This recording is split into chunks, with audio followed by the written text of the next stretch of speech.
नमस्कार दर्शक बंधु, welcome to my story channel. आसंतु आरंभ करिबा आजिर कहानीटी नियतिर खेल। प्रसादर मन आदम भल लागु नथिला। पत्नी देइथिबा चाहा ठंडा होई गलानी। आजि सकाळर दृश्य मनरु पासोरी हेउनी। केई दिन तळर कथा। सकाळु सकाळु निद भांगी गला परे प्रसाद निश्चय करिथिला जे आजि से जेमिति हेले गाड़ी को सफा करिबो। दांडा दुआरे थुआ होई होई गाड़ी उपरे मैला परस्ते पड़ी जाइछि। अगत्या हातरे से कन्ना आ पानी बाल्टी धरी जाई गाड़ी धोइबारे लागिगला। एही समय रे रास्ता रे जाउथिबा गोटिए लोक को देखिला। से तारी घर आड़ को बारंबार चाहुथाए। विरक्त होई प्रसाद पचारिला, काहाकू खोजुछ कि? हाथ मली मली लोकटी कहिला, बाबू किछि काम अछि कि? लोक दरकार कि? प्रसाद टिके गाड़ी आड़ को नजर पकई कहिले, तमको कौन गाड़ी धोई आसे? से लोकटी मुंड हलाई हाँ बोली जणाइला।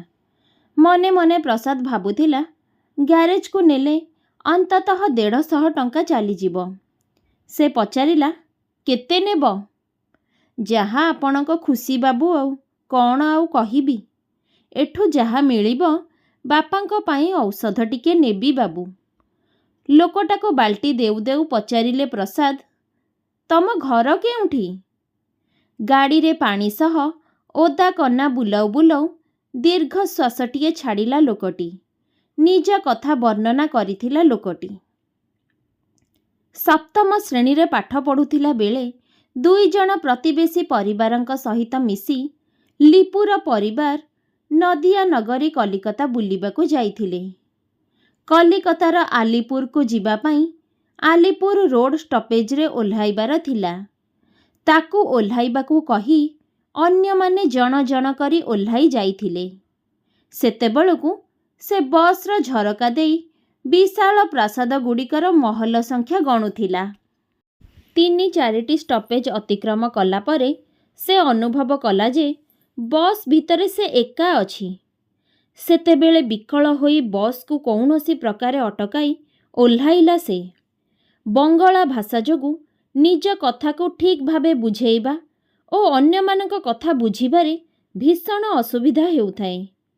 काहाकू देखिबाकू न पाई हताश होई प्राण मूर्छा पछकू पछ दौड़िबाकू लागिथाए। से अजणा जागारे हताशा भाव बढ़ी जाउथाए। लिपुर विकल होई चतुर्दिग को चाही खाली कांदुथाए। से एमिति कांदु कांदु लोकंका पाखरे हाथ पातिला पेट ज्वालारे। केते दिन राति भोक उपासरे बितेइछि। केते राति सेमिति पुंगुळा देहरे जाड़रे बुलिछि। असह्य शीतरे केबे रास्ता कड़ कुकुर षंढंक मेलरे शोइछि, तो केबे भिकारींक छिंडा कंबल तले सेमाने शोइगला परे चुप किना गली जाई तांको सह राति बितेइछि। से सबुर हिसाब रखिनी लिपु। जीवन चलैबा पाई बाध्य होई होटेल रे अइठा बासन माजिबा सह एमिति जीवन रे धीरे धीरे अभ्यस्त हेबाकू लागिला। से अनेक समय रे ओडिया लोकन को पाइले ता कथा सुनाए। किए सुने तो किए शुणी आहा चू चू करी चली जाए। निज समस्या तो बड़ई पड़ुछि, पुणी आउ कहा कथा बुझिबाकू बेल काई।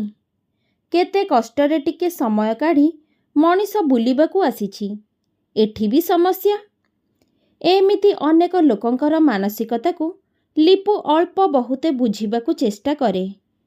एमिति चालुथिबा बेले शेषरे दिने नंदिता देवी बोली जणे समाज सेविका भद्र महिला ता कथारे तरली जाई सेठारु ताकू ओडिशा नहीं आसीथिले।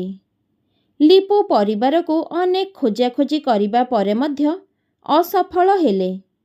सेतेबेले निराश होई नंदिता देवंक घरे रहीगला लिपु। किछि वर्ष परे तांकर देहांत हेबा परे सेठारु चाली आसिला से अत्यंत दुखरे। नंदिता देवींक संपर्कीयंक बारण सत्वे तार मन लागिला नाही। जाजाबर परी होई चारिआडे घूरी बुलिला। से अंतରରେ गोटिए बासना, ବାପା ମାଙ୍କର ଦେଖା ପାଇବ ତ? ଗୋଟିଏ ଅଞ୍ଚଳରୁ ଆଉ ଗୋଟିଏ ଅଞ୍ଚଳ ପରିବର୍ତ୍ତନ କରି ଅନୁଭବ ଓ ଅନୁଭୂତିକୁ ସାଉଁଟି ଚାଲିଲା ଲିପୁ। ଏମିତି ଦିନେ ରାସ୍ତା କଡ଼ରେ ଅନ୍ୟମନସ୍କ ଭାବେ ବୁଲୁଥିଲା ବେଳେ ଦେଖିଲା ଲୋକଟିଏ ତାର ପସରା ମେଲେଇ ବସିଛି ରାସ୍ତା କଡ଼ରେ। ଲୋକଟିଏ ପାଟି କରି କହୁଛି, ଶୁଆ କହୁଛି ଭାଗ୍ୟର ଫଳ, ଆସନ୍ତୁ ଜାଣିବା ନିଜ ନିଜ ଭବିଷ୍ୟ ଫଳ। ଲିପୁର ପାଦ ଅଟକି ଗଲା। ନିଜ କଥା ଟିକେ ଜାଣିବାକୁ ଚାହିଁଲା ସେ।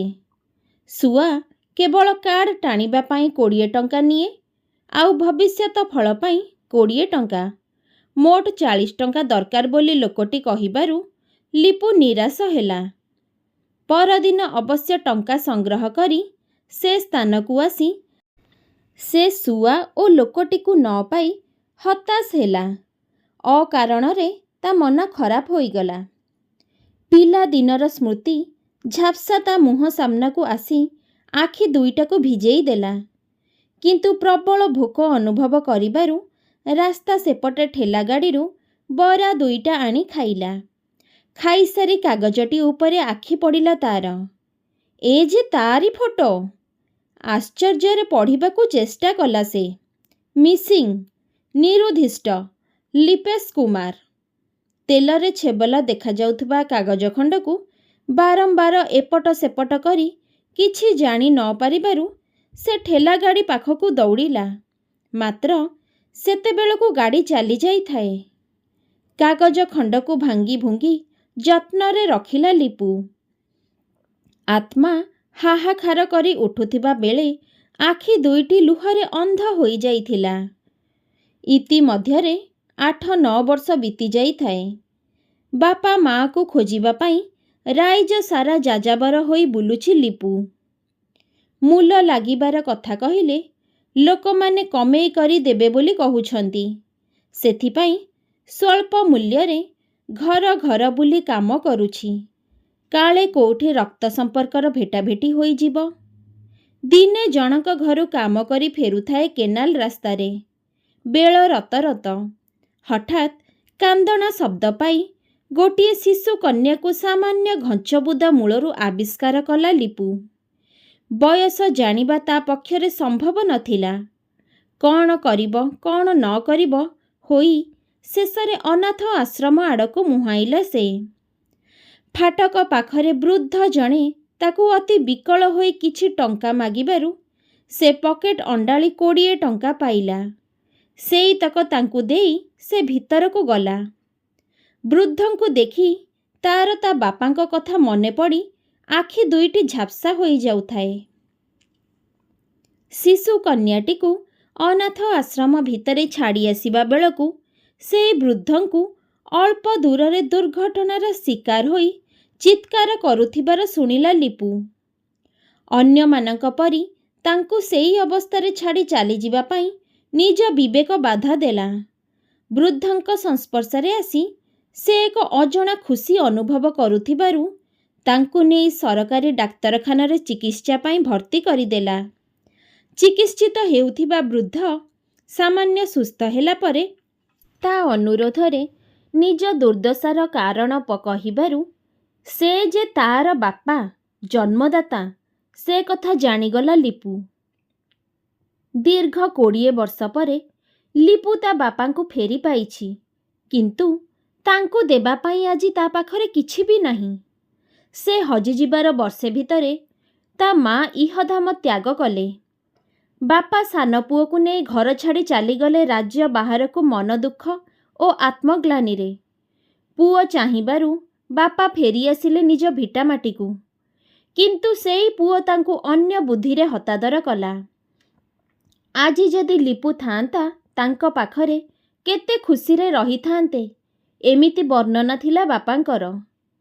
ଶେଷ 2 ପଦ କଥାରେ ଲିପୁର ଆଉ ସାହସ ହେଲା ନାହିଁ ପରିଚୟ ଦେବାକୁ ଯେ, ବାପା, ମୁଁ ତୁମର ସେଇ ହତଭାଗ୍ୟ ପୁଅ ଲିପୁ। ଯୋଉ ଆତ୍ମସନ୍ତୋଷ ତାଙ୍କ ମନରେ ଅଛି ତାହା ସେମିତି ଥାଉ, ବାସ୍ତବକୁ ଆସି ଆହତ ନ ହେଉ। କାହାଣୀ ଶେଷ ହେବା ବେଳକୁ ପ୍ରସାଦର ଗାଡ଼ି ଆଉ ଲିପୁର ଆଖି କୋଣରୁ ଝରି ଆସୁଥିବା ଲୁହ ବୁନ୍ଦା କେଇଟା ଖାଲି ଚିକ୍ ଚିକ୍ କରୁଥାଏ। ପ୍ରସାଦ ସବୁ ଶୁଣି ଲିପୁର ଅସହାୟ ଆଖି ଆଉ କ୍ଳାନ୍ତ ଅବସନ୍ନ ମନଟିକୁ ଚାହିଁ ବୁଝିବାକୁ ଚେଷ୍ଟା କରୁଥାଏ। କେତେବେଳରେ ଚେତନା ଆସିଲା ଲିପୁର ସମ୍ବୋଧନରେ। ଆଜ୍ଞା, ଗାଡ଼ି ପୋଛା ହୋଇଗଲା, ମୁଁ ଯିବି? ହଁ ହଁ କହି ପ୍ରସାଦ ଭିତରକୁ ଯାଇ ହାତରେ 100 ଟଙ୍କାର ନୋଟ୍ ଖଣ୍ଡେ ଓ ତା ଅଫିସର ଭିଜିଟିଂ କାର୍ଡ଼ଟିଏ ଧରି ଆସିଲା ଓ କହିଲା, ତୁମେ ଏଇ ଠିକଣାରେ ଦିନେ ଆସ, ମୁଁ ଆମ ଅଫିସରଙ୍କୁ କହି ତୁମକୁ କିଛି କାମ ଦେବି, କାମ ଦେବାର ଚେଷ୍ଟା କରିବି। ଆଉ ନିଅ ଏ 100 ଟଙ୍କା ରଖ। ଲିପୁ କୃତ୍ୟ ହୋଇ କହିଲା, ଅନ୍ୟମାନେ ତ। ପ୍ରସାଦ କହିଲା କଥା ଅଧା ଛଡ଼େଇ ନେଇ କହିଲା, ଏବେ ବାପା ମିଳିଗଲେ, ଜାଣ ଯେ ତମର ସବୁ ଦୁଃଖ ଦୁର୍ଦ୍ଦଶାର ଅନ୍ତ ଘଟିଲା। ତେଣୁ ତୁମେ ଆଉ ପଛ କଥା ନ ଭାବି ଭବିଷ୍ୟତ କଥା ଚିନ୍ତା କର। ଲିପୁର ଆଖି ଦୁଇଟି କୃତଜ୍ଞତାରେ ଛଳଛଳ ହୋଇଗଲା। ପ୍ରସାଦର କମ୍ପାନୀରେ ନୂତନ ଶାଖା କାର୍ଯ୍ୟାଳୟରେ ଏକ ଫାଟକ ଜଗୁଆଳୀର ଆବଶ୍ୟକତା ଥିଲା। ପ୍ରସାଦ ଲିପୁକୁ ସେଇ ଚାକିରିରେ ନିୟୋଜିତ କରାଇଦେଲେ। ଯାଯାବର ପରି ବୁଲୁଥିବା ଲିପୁ ବର୍ତ୍ତମାନ ମାସକୁ 2000 ଟଙ୍କା ଦରମାରେ କମ୍ପାନୀ ପ୍ରଦତ୍ତ କଟେଜରେ ନିଜ ବାପା ଆଉ ଅନାଥ ଆଶ୍ରମକୁ ଦେଇଥିବା ଶିଶୁକନ୍ୟାକୁ ଆଣି ନିଜ ପାଖରେ ପିତାର ସ୍ନେହ ଦେଇ ରଖିଛି।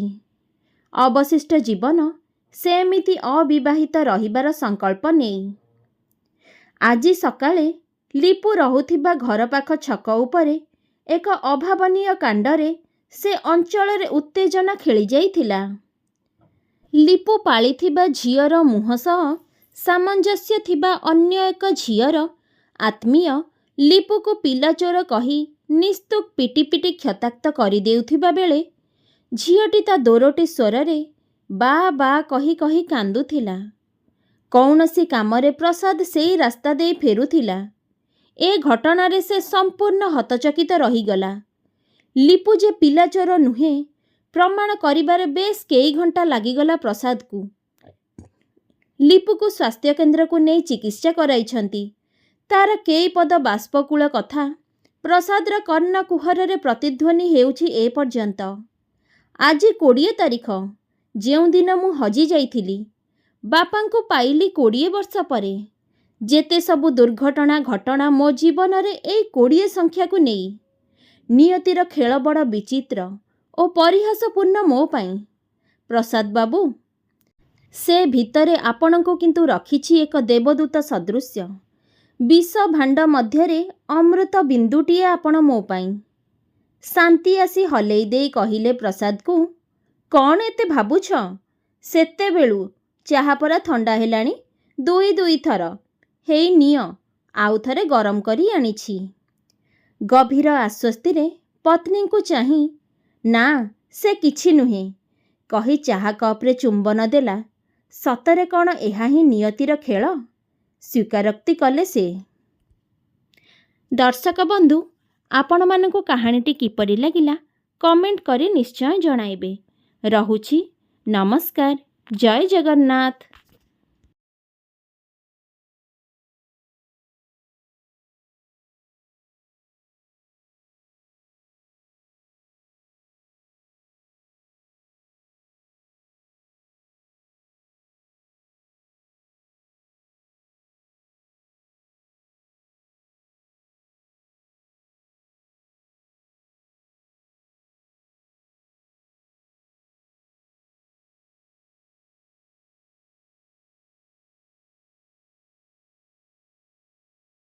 ତା କପାଳ ଲିଖନଟା କ'ଣ?